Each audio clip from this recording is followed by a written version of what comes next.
اس کتاب کا بڑا عالم کون ہے صحابہ کے اندر؟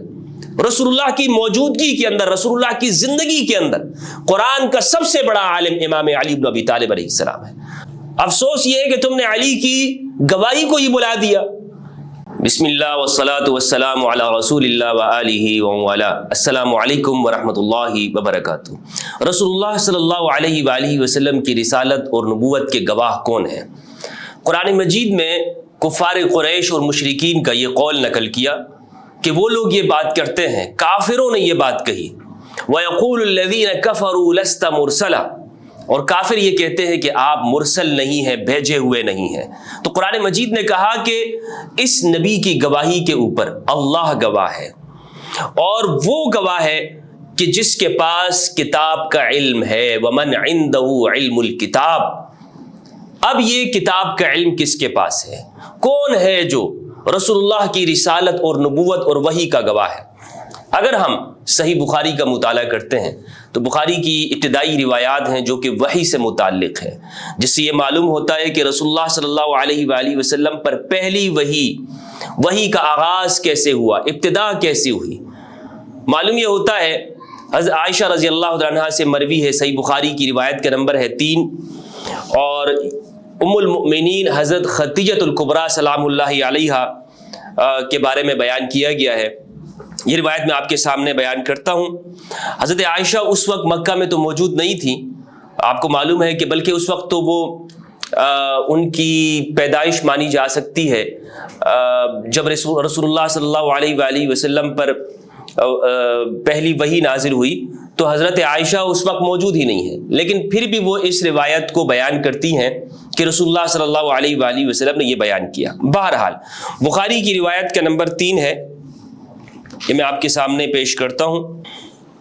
ابن شہاب زہری سے روایت ہے، وہ عروہ سے نقل کرتے ہیں، عروہ ابن زبیر سے، وہ ام المومنین حضرت عائشہ سے، وہ کہتی ہیں اول ما بدأ به رسول اللہ صلی اللہ علیہ وآلہ وسلم من الوحی الرؤیا الصالحۃ فی النوم، کہ رسول اللہ پر وحی کا آغاز ایسے ہوا کہ سب سے پہلے تو آپ کو سچے خواب دکھائی دیتے تھے، یہ وحی کا ابتدائی زمانہ ہے۔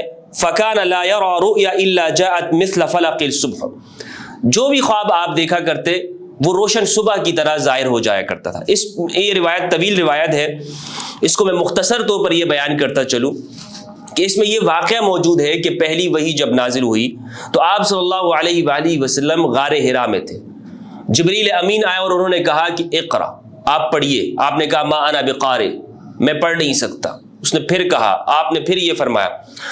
سورۃ العلق کی ابتدائی آیات نازل ہوئی، اقرا باسم ربک الذی خلق خلق الانسان من علق اقرا وربک الاکرم الذی علم بالقلم علم الانسان ما لم یعلم، یہ آیات اس موقع پر نازل ہوئیں۔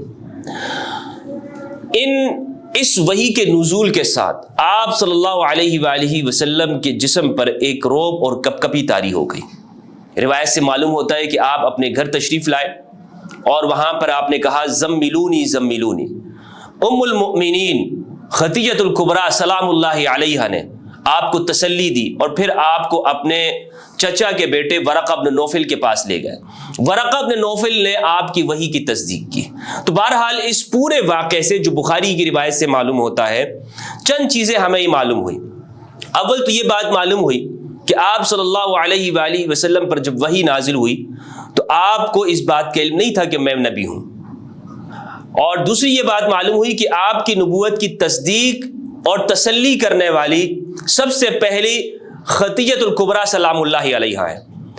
تیسری بات یہ معلوم ہوئی کہ ورقہ بن نوفل کے پاس آپ گئے اور اس نے یہ کہا کہ یہ وہی ناموس ہے کہ جو موسیٰ علیہ السلام پر آیا تھا۔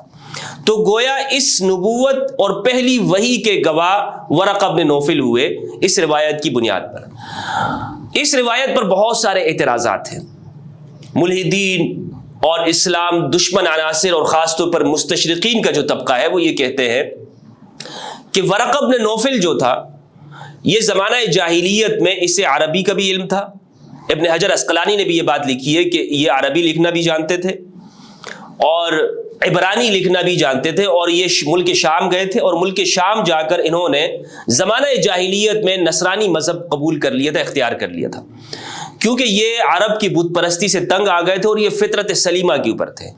تو ورقہ بن نوفل کی شخصیت ایسی ہے کہ جس کو لے کر اعتراض کرنے والے اسلام پر یہ اعتراض کرتے ہیں کہ در حقیقت یہی وہ شخص ہے کہ جس نے علیاذ باللہ رسول اللہ صلی اللہ علیہ وآلہ وسلم کے ذہن میں یہ بات ڈالی کہ آپ نبی ہیں، ورنہ آپ کو تو علم ہی نہیں تھا. تو اس روایت کو سامنے رکھا جائے تو پھر یہ اعتراض بنتا ہے. حقیقت بات کیا ہے؟ قرآن مجید کیا کہتا ہے؟ گواہ کون ہیں رسول اللہ کی رسالت کے؟ کیونکہ کفار تو نہیں مانیں گے.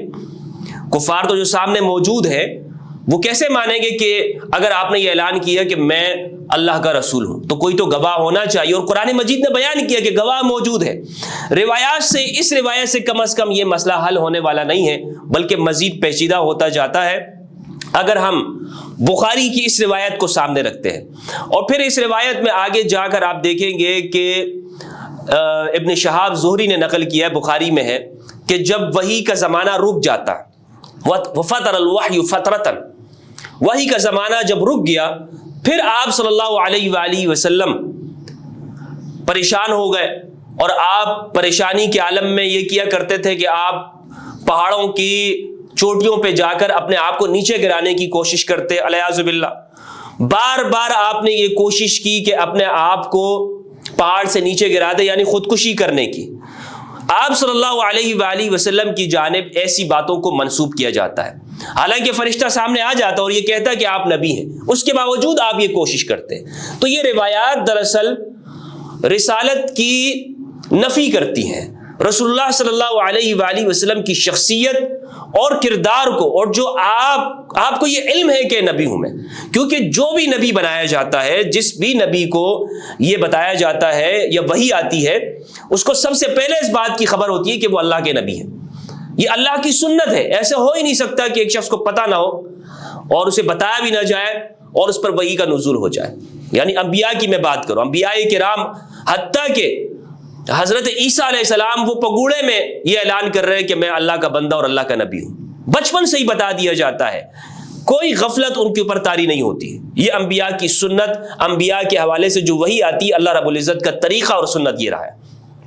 تو یہ روایت دراصل ورقہ بن نوفل کو ایک اس طور پر پیش کرتی ہے کہ وہ وحی نبوت کے گواہ ہے.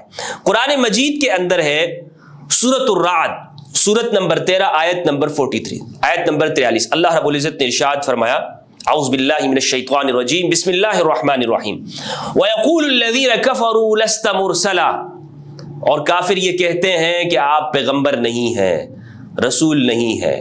قل، آپ فرما دیجئے اے حبیب، کفا باللہ شہیدن بینی و بینکم، اللہ کافی ہے گواہ میرے اور تمہارے درمیان میں. اب اللہ گواہ تو اس طور پر ظاہر طور پر تو پیش نہیں کیے جا سکتے. اللہ کی قسم لی جا سکتی ہے، اللہ کو گواہ بنایا جا سکتا ہے، لیکن وہ زبان اور قول کی حد تک ہے. اگر کوئی مانگے کہ لاؤ گواہ تو اس طور پر تو پیش نہیں کیا جا سکتا. تو اسی لیے قرآن مجید نے آگے بات کہی. قرآن ادھوری بات نہیں کرتا. نبی کی رسالت کا گواہ موجود ہے، لیکن وہ گواہ کون ہے اس کو تلاش کرنے کی ضرورت ہے. فرمایا وَمَنْ عِنْدَهُ عِلْمُ الْكِتَابِ، اور وہ گواہ ہے جس کے پاس کتاب کا علم ہے. اس آیت کی تفسیر میں اہل سنت نے مختلف نام ذکر کیے ہیں. ہمارے ہاں ایک بڑا مسئلہ یہ ہے کہ ہم جب تفسیر کرتے ہیں اہل سنت کے ہاں تو بہت پیچیدگی ہے، اور تفسیر بالرائے کا زیادہ اہتمام کیا جاتا ہے، اور درایت یعنی عقل کا استعمال وہاں پہ کم ہوتا ہے. درایت یعنی عقلی اصولوں کو بھی استعمال کیا جائے، یہ بات بنتی ہے یا نہیں بنتی. بس جناب ایک بات چلی آ رہی ہوتی ہے، چلی آ رہی ہے تو سب کہتے ہیں کہ اسی طرح ہی ہے. اب اس آیت کی تفسیر ومن عنده علم الکتاب، کہ وحی رسالت کا گواہ جس کے پاس کتاب کا علم ہے، یہ ذات کون ہے؟ اہل سنت مفسرین کہتے ہیں عبداللہ ابن سلام ہے. عبداللہ ابن سلام مدینہ کے اندر انہوں نے اسلام قبول کیا، اور یہ علماء اہل کتاب میں سے ہیں عبداللہ ابن سلام. اور یہ جو صورت ہے اس پر اعتراض یہ، اگر عبداللہ ابن سلام کو مانا جائے، یہ صورت مکی ہے، یعنی مکہ میں نازل ہوئی ہے، اور عبداللہ ابن سلام تو اس وقت مسلمان تھے ہی نہیں کہ جس وقت یہ صورت نازل ہوئی ہے. جس وقت یہ آیت نازل ہوئی ومن عنده علم الکتاب، تو پھر وہ گواہ کیسے ہو سکتے ہیں؟ لیکن انہوں نے عبداللہ ابن سلام کو گواہ مان لیا، کیونکہ اس میں آیا ومن عنده علم الکتاب، جس کے پاس کتاب کا علم ہے۔ اور بھائی کتاب کون سی کتاب ہے؟ کہتے ہیں گزشتہ کتابیں مراد ہیں، یہاں پر تورات زبور انجیل مراد ہے، کیوں اس سے قرآن مجید مراد نہیں ہو سکتا؟ ومن عنده علم الکتاب، جس کے پاس کتاب کا علم ہے، یہ الکتاب قرآن ہے۔ قرآن مجید نے سورۃ البقرہ کی ابتدائی آیات میں فرمایا ذالک الکتاب لا ریب فیہ ھدی للمتقین، یہ وہ کتاب ہے جس میں ذرا برابر بھی شک نہیں ہے۔ قرآن اپنے آپ کو کتاب کہتا ہے، کتاب یعنی رسول اللہ پر کتاب نازل ہوئی، القرآن نازل ہوا۔ اس کتاب کا بڑا عالم کون ہے صحابہ کے اندر؟ رسول اللہ کی موجودگی کے اندر، رسول اللہ کی زندگی کے اندر قرآن کا سب سے بڑا عالم امام علی بن ابی طالب علیہ السلام ہے، اہل البیت میں سے امام علی علیہ السلام ہے، اور یہ صحابہ کرام نے اس کی گواہی دی ہے، صحابہ نے اس کو قبول کیا ہے۔ حضرت عمر کہتے ہیں اقرؤنا ابی بن کعب واقضانا علی، ہم میں قاری قرآن ابی ہے، لیکن قرآن کو سمجھ کر فیصلہ کرنے والا وہ علی بن ابی طالب ہے علیہ السلام۔ تو انہوں نے کہا کہ جناب عبداللہ ابن سلام ہے، عبداللہ ابن سلام نہیں بن سکتے۔ سنن ترمذی کی روایت ہے جس میں یہ بات معلوم ہوتی ہے کہ عبداللہ ابن سلام کہتے ہیں کہ یہ میں ہوں، 3256 ہے عبداللہ ابن سلام۔ یہ واقعہ ہے لما ارید عثمان جاء عبداللہ ابن سلام فقال له عثمان ما جاء بك قال جئت في نصرتك۔ حضرت عثمان کو جب محاصرہ کیا گیا تو عبداللہ ابن سلام ان کے پاس آیا اور کہا کہ آپ کیوں آئے ہو؟ تو انہوں نے کہا میں آپ کی مدد کرنے آیا ہوں۔ قال اخرج للناس فاطردهم عني فانك خارج خير لي منك داخل۔ تو حضرت عثمان نے اسے کہا کہ آپ باہر جائیں اور لوگوں کو یہاں سے دور کریں، آپ باہر میرے لیے زیادہ مدد کر سکتے ہیں۔ فخرج عبد الله الى الناس فقال ايها الناس انه كان اسمي في الجاهليه فلان فسماني رسول الله صلی اللہ علیہ وآلہ وسلم عبد اللہ۔ لوگوں سے انہوں نے کہا عبداللہ ابن سلام نے کہ لوگوں سنو، میری فضیلت یہ ہے کہ میرا جاہلیت میں نام فلاں تھا، اب انہوں نے نام ذکر نہیں کیا، لیکن رسول اللہ نے میرا نام عبداللہ رکھا۔ آگے کہتے ہیں وَنَزَلَتْ فِيَّ وَشَهِدَ شَاهِدٌ مِّن بَنِي إِسْرَائِيلَ عَلَى مِثْلِي فَآمَنَ وَاسْتَكْبَرْتُمْ إِنَّ اللَّهَ لَا يَهْدِي الْقَوْمَ الظَّالِمِينَ۔ وَنَزَلَتْ فِيَّ، اور میرے بارے میں یہ آیت اتری قُلْ كَفَىٰ بِاللَّهِ شَهِيدًا بَيْنِي وَبَيْنَكُمْ وَمَنْ عِندَهُ عِلْمُ الْكِتَابِ، سورۃ الرعد کی آیت نمبر 43۔ تو یہ آیت میرے بارے میں اتری ہے، لیکن یہ جو روایت ہے سنن ترمذی کی جو میں نے آپ کے سامنے پیش کی، جس میں عبداللہ ابن سلام کہتے ہیں کہ یہ آیت میرے بارے میں ہے، البانی نے کہا ہے کہ یہ ضعیف الاسناد ہے۔ یہ روایت کیا ہے؟ ضعیف الاسناد ہے، یہ ضعیف درجے کی روایت ہے، کمزور ہے، اس سے استدلال نہیں کیا جا سکتا۔ سعید بن جبیر تابعی ہیں، وہ کہتے ہیں کہ یہ آیت عبداللہ ابن سلام کے بارے میں کیسے ہو سکتی ہے؟ وہ تو مدینہ میں اسلام لایا انہوں نے، وہ تو اس وقت موجود ہی نہیں تھے، اس وقت تو وہ کافر تھے، وہ گواہ کیسے ہو سکتے ہیں؟ بھائی گواہ تو وہ ہونا چاہیے کہ مکہ کے اندر لوگ مانگ رہے ہیں، وَيَقُولُ الَّذِينَ كَفَرُوا، کافر مکہ میں گواہ مانگ رہے ہیں، مدینہ میں ایک شخص بیٹھا ہوا ہے، وہ گواہ کیسے ہو سکتا ہے؟ عقل سے سوچنے والی بات ہے، ایک کامن سینس کی بات ہے بھائی، یہ کوئی مطلب زیادہ تفصیل والی ایسے نہیں ہے کہ روایت کو ہم دیکھیں یا کوئی بہت بڑی فلسفیانہ بات ہو۔ ایک بندہ گواہ مانگ رہا ہو کراچی میں، اور دوسرا بندہ ابھی پیدا ہی نہیں ہوا اور وہ شخص موجود ہے کسی اور ملک میں، کسی اور خطے کے لاہور میں موجود ہے، اس کو آپ گواہ کیسے بنا سکتے ہیں؟ یہاں کے لوگ مانگ رہے ہیں، ہاں بعد میں جا کر اگر وہ یہاں آ جائے تو گواہ بن سکتا ہے، لیکن ابھی تو عبداللہ ابن سلام مسلمان ہی نہیں ہوئے، تو قرآن کا گواہ وہ ہونا چاہیے جس کے پاس کتاب کا علم ہو، اور وہ مسلمان تو ہو کم از کم جس وقت یہ آیت نازل ہوئی۔ ہاں بعد میں وہ اسلام انہوں نے قبول کیا ہے، لیکن آیت کے نزول کے وقت ان کا اسلام نہیں ہے۔ دوسری آیت ہے سورہ ہود سورت نمبر 11 آیت نمبر 17، فرمایا افمن کان علی بینۃ من ربہ ویتلوہ شاہد منہ، کیا وہ جو کہ اپنے رب کی جانب سے واضح دلیل کے اوپر ہو، یعنی نبوت کے اوپر ہو، وَيَتْلُوهُ شَاهِدٌ مِّنْهُ، اور اس کی تلاوت کرے ایک گواہ جو اسی سے ہے، وَمِن قَبْلِهِ كِتَابُ مُوسَىٰ إِمَامًا وَرَحْمَةً، اور اس سے پہلے موسیٰ کی کتاب ہے جو کہ امام ہے اور رحمت ہے اپنے زمانے کے اندر، اولئک یؤمنون بہ ومن یکفر بہ من الاحزاب فالنار موعدہ۔ اب اس آیت کے اندر وَيَتْلُوهُ شَاهِدٌ مِّنْهُ، اور اس بینہ کا گواہ یا اس نبی کی رسالت کا گواہ جو اس قرآن کو پڑھتا ہے، شاہد ہے، اس آیت میں کون مراد ہے؟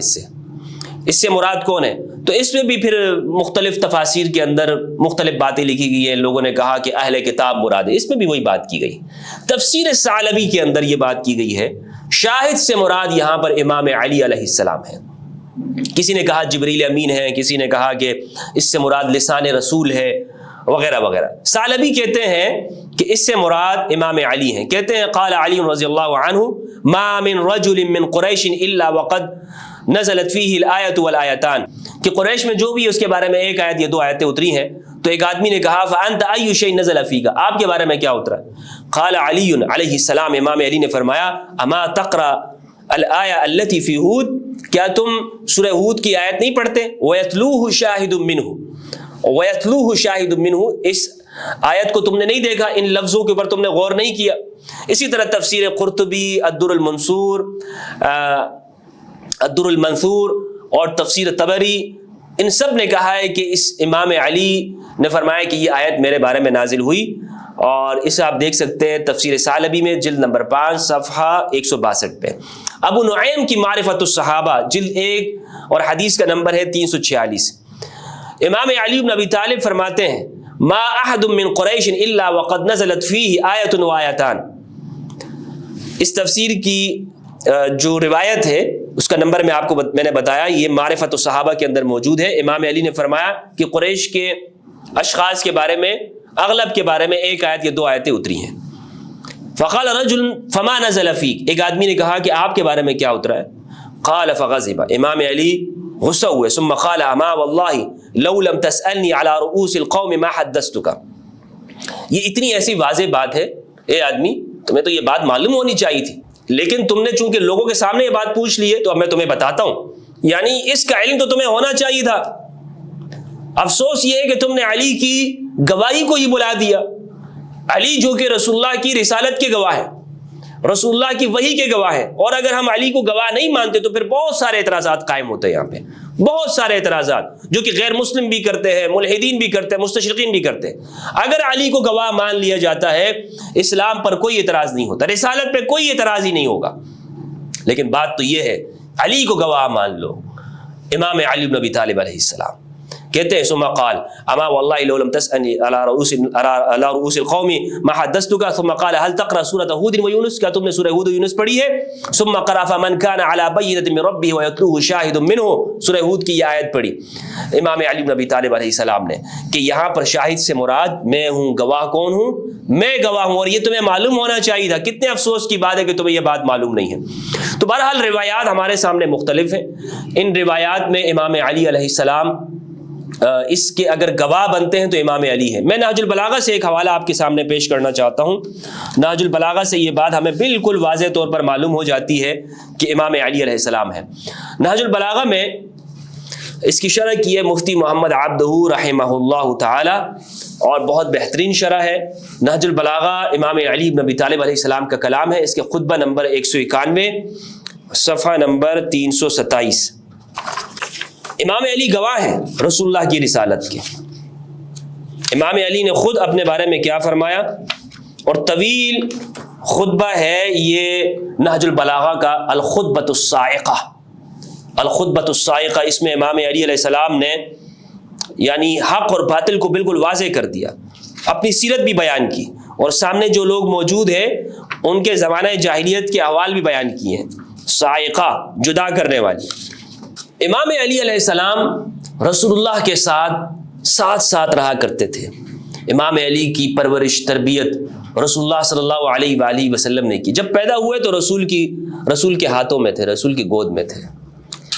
امام علی کو گٹھی دینے والے وہ رسول اللہ کی ذات ہے، نام رکھنے والے وہ امام علی کا رسول اللہ صلی اللہ علیہ وآلہ وسلم۔ ایک روایت میں کہ والدہ نے رکھا، ایک روایت میں کہ جناب ابو طالب نے رکھا، اور یہ بھی ہے کہ امام علی کا نام رسول اللہ صلی اللہ علیہ وآلہ وسلم نے رکھا۔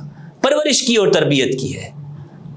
جب رسول اللہ صلی اللہ علیہ وآلہ وسلم حرا جایا کرتے تھے تو امام علی علیہ السلام ساتھ ہوا کرتے تھے۔ جیسے بچہ ہوتا ہے نا والد کا، وہ ساتھ ہوتا ہے، اپنے والد کے کام کرتا ہے۔ تو امام علی رسول اللہ کے لیے جب سیدہ خدیجہ الکبریٰ علیہ السلام وہ گھر میں کھانا بنا لیا کرتی تھی اور ٹفن وغیرہ باکس کے اندر اس کو پیک کرتی تھی، تو امام علی اٹھا کے لے کے جایا کرتے تھے۔ رسول کا ساتھ دینے والے، ہر لمحے میں، بچپن سے نبی کا ساتھ دیا ہے تو امام علی نے دیا ہے۔ موت کے بستر پہ سلا دیا، اور ایسے بستر کے اوپر ہجرت کے موقع پر کہ لوگ پتھر مارتے رہے، امام علی علیہ السلام نے اف تک نہیں کیا اور کروٹ بدلتے رہے تھے صرف۔ کفار قریش ہجرت کے واقعے کو آپ پڑھیں، رسول اللہ نے فرمایا کہ یہاں پہ سو جاؤ، علی چپ چاپ سو گئے، اپنے آپ کو فدا کر دیا۔ غور کیجئے، ایک باپ بھی اگر اپنے بیٹے کو یہ کہے کہ بیٹا میں یہاں سے جا رہا ہوں اس گھر سے، اور یہاں پر ابھی 10 منٹ بعد اس گھر پر لوگ آئیں گے اور فائرنگ کریں گے، گولیاں ماریں گے، یہاں پہ بم دھماکے پھینکیں گے، گرنیڈ پھینکیں گے، لیکن تم نے ٹس سے مس نہیں ہونا، بس یہاں پہ موجود رہنا ہے اور صبح آگے فلاں جگہ پہ مجھ سے ملنا ہے، بیٹا بھی بھاگ جائے گا وہاں سے، حقیقی سگا بیٹا۔ لیکن علی بن ابی طالب وہاں بستر پہ سوئے رہے اور کفار ساری رات ان کو پتھر مارتے رہے، لیکن امام علی علیہ السلام وہاں سے ٹس سے مس نہ ہوئے، وہیں پہ رہے۔ یہ ہے جانثاری اور فداکاری رسول کی ذات کے ساتھ، اور یہی گواہ بن سکتے اور کوئی گواہ نہیں بن سکتا، رسول کی رسالت کے گواہ، رسول کی وحی کے گواہ۔ تو امام علی علیہ السلام فرماتے وَلَقَدْ سَمِعْتُ رَنَّةَ الشَّيْطَانِ، جب پہلی وحی نازل ہوئی رسول اللہ کے اوپر تو میں نے شیطان کی چیخ سنی، شیطان کی میں نے اس کی آواز سنی، حین نزل الوحی علیہ صلی اللہ علیہ وآلہ وسلم، جب نبی صلی اللہ علیہ وآلہ وسلم پر وحی نازل ہوئی، فقلت یا رسول اللہ ما هذه الرنہ، تو میں نے کہا یا رسول اللہ یہ آواز کیا ہے؟ آپ نے فرمایا فقال هذا الشیطان، یہ شیطان کی آواز ہے، ایس من عبادتہ، یہ شیطان ہے جو اپنی عبادت سے مایوس ہو گیا، انک تسمع ما اسمع، تم وہی سنتے ہو جو میں سنتا ہوں، وترى ما ارى، تم وہی دیکھتے ہو جو میں دیکھتا ہوں، الا انک لست نبی، الا انک لست بنبی، مگر یہ کہ تم نبی نہیں ہو۔ یہ وہی بات ہے جو بخاری کے اندر موجود ہے، سعد بن ابی وقاص رضی اللہ تعالیٰ عنہ سے بخاری مسلم کے اندر موجود ہے، حدیث متواتر ہے۔ سعد بن ابی وقاص کو جب معاویہ بن ابی سفیان نے کہا کہ تم علی کو سب کیوں نہیں کرتے ہو، تو سعد بن ابی وقاص نے کہا کہ ان کی جو خصائص اور علی کے ہیں 3 ایسی خصلتیں، اگر ان میں سے ایک بھی مجھے مل جائے تو سرخ اونٹوں سے زیادہ میرے لیے قیمتی ہیں۔ ایک ان میں سے یہ ہے کہ رسول اللہ صلی اللہ علیہ وآلہ وسلم نے تبوک کے موقع پر علی سے کہا اما ترضى ان تكون مني بمنزلة هارون من موسى الا انه لا نبوة بعدی الا انه لا نبی بعدی، دونوں طرح کے الفاظ ہیں۔ اے علی تم میرے لیے ایسے ہو جیسے موسیٰ کے ساتھ ہارون کا تعلق تھا، مگر یہ کہ تم میرے بعد کوئی نبی نہیں ہے، موسیٰ کے بعد ہارون تو نبی ہوئے لیکن تم نبی نہیں ہو۔ بس صرف یہی فرق ہے علی اور مصطفیٰ کے اندر کہ نبی نہیں ہے، باقی جو کچھ موسیٰ اور ہارون کو ایک دوسرے کے ساتھ تعلق ہے، بھائی ہیں، وزیر ہیں، خلیفہ ہیں، وصی رسول ہیں، وہ تمام نسبتیں جو موسیٰ اور ہارون کی آپس میں ہیں وہ علی اور محمد کی ہیں صلی اللہ علیہ وآلہ وسلم، سوائے ایک کے کہ وہ نبی نہیں ہے۔ وَلَكِنَّكَ وَزِيرٌ وَإِنَّكَ لَعَلَى خَيْرٍ، لیکن تم وزیر ہو اور تم خیر کے اوپر ہو۔ اس سے آگے ہے کہ جب آپ صلی اللہ علیہ وآلہ وسلم وہاں قریش کے سامنے آئے اور نبوت کا اعلان کیا تو انہوں نے کہا کہ نہیں آپ نبی نہیں ہیں۔ اس موقع پر گواہی دینے والے امام علی علیہ السلام، یہ پورا خطبہ آپ پڑھیں گے تو آپ کو معلوم ہوگا کہ علی گواہ ہے رسول اللہ صلی اللہ علیہ وآلہ وسلم کی نبوت کے۔ صفحہ نمبر 5 پر یہ مقدمۃ التحقیق کے اندر انہوں نے لکھا ہے، اور بلکہ یہ حاشیے کے اندر بھی ہے اور خطبہ نمبر 191 کے اندر بھی یہ بات موجود ہے۔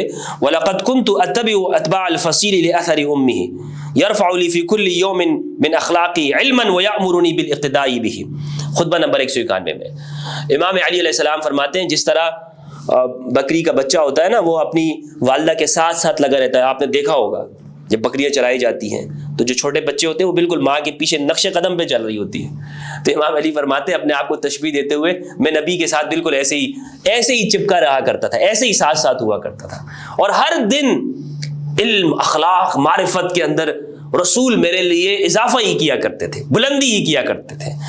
تو نہج البلاغہ کے اس خطبے کی روشنی میں اور دیگر روایات موجود ہے، روایات بہت زیادہ ہے، لیکن میں روایات سے زیادہ نہج البلاغہ کے اوپر اس لیے اس کے اندر اکتفا کر رہا ہوں کہ یہ امام علی علیہ السلام کا کلام ہے، یہ خود امام علی کی گواہی ہے۔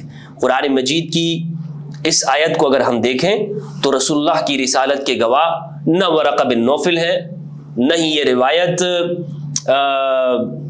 کہ عبداللہ ابن سلام ہے، بلکہ گواہ ہے رسول اللہ کی رسالت کے تو امام علی علیہ السلام ہے۔